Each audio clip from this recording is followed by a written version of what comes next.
Tehran. This is Press TV.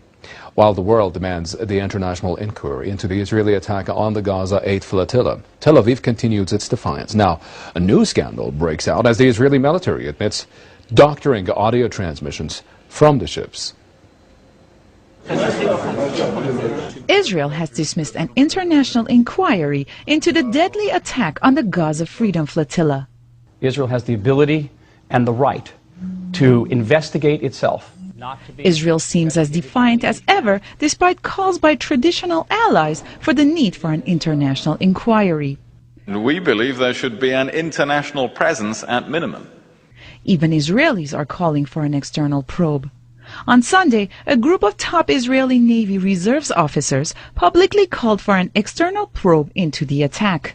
In a letter to the Israeli Prime Minister Benjamin Netanyahu, the Navy officers slammed the attack as a military and diplomatic failure. The letter reads, "We do not accept claims that this was a public relations failure, and we think that the plan was doomed to failure from the beginning." They also blast Tel Aviv for blaming the activists on board the flotilla for the violence.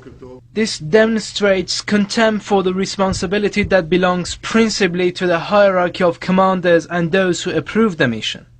This shows contempt for the values of professionalism, the purity of weapons, and for human lives.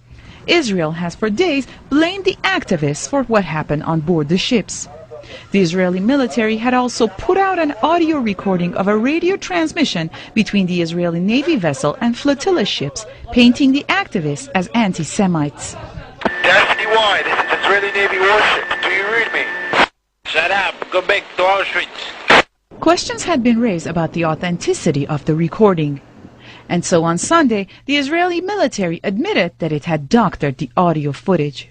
There seems to be no end in sight for the crisis, and while the Israeli Navy intercepted another Gaza-bound aid ship, the Rachel Curry, on Saturday, another flotilla, this time a Jewish one, is getting ready to set sail. The German Jewish organization, Jewish Voice for Peace in the Middle East, says it's preparing a flotilla to the Strip for July. World anger at Israel's deadly attack on the Freedom Flotilla shows no signs of abating.